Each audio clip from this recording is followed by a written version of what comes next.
Hi friends, এখন আমরা চলে এসেছি নাগেশ্বর মন্দির।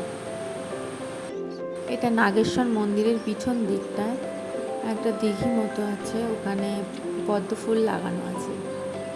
দেখো কি সুন্দর লাগছে জায়গাটা।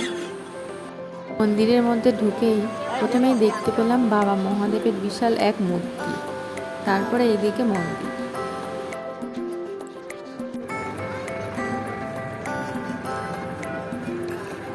এরপর আমরা আস্তে আস্তে চলে গেলাম মেন মন্দিরে। এখানে বাবা ভোলেনাথের দর্শন করলাম। মন্দিরের ভিতরটা দেখো কত সুন্দর।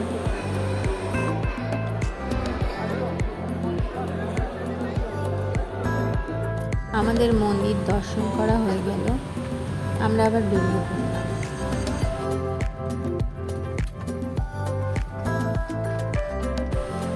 আমরা যখন চলে যাচ্ছিলাম তখনও মন্দিরের চূড়া আর বাবা মহাদেবের মূর্তিটা দেখা যাচ্ছিল।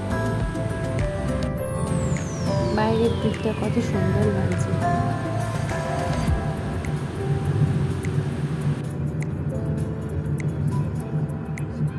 এইরকম রাস্তায় লং ড্রাইভে যেতে কার না ভালো লাগে।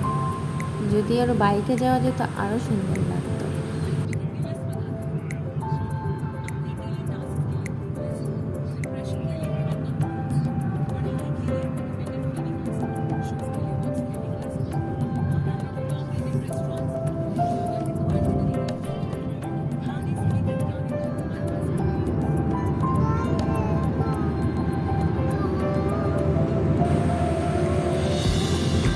দেখো কোনো জায়গায় রাস্তাটা অনেকটা উঁচু উঠে গেছে, আবার কোনো জায়গায় রাস্তাটা অনেক নিচু।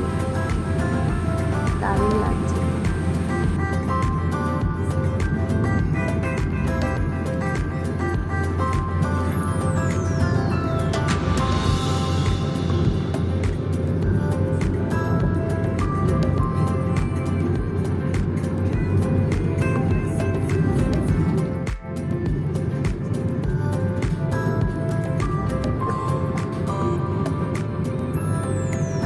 ওই দেখ ফ্যান মতন, দেখ এদিকে, দেখ লেফট সাইডে, দেখ কি বড়, এদিকে দেখ।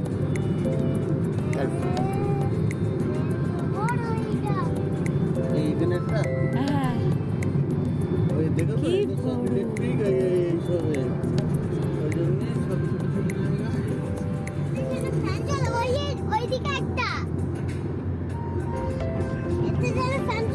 জায়গাটা আমার খুব ভালো লেগেছে। রাস্তাটা এত সুন্দর লাগছিল, তবে জায়গাটার কি নাম সেটা বলতে পারবো না। তবে নাগেশ্বর মন্দির থেকে সোমনাথ মন্দিরের দিকে যাওয়ার পথে এই রাস্তাটা পড়বে। তাহলে আজ এই পর্যন্ত, দেখা হচ্ছে নেক্সট ভিডিওতে। Bye bye.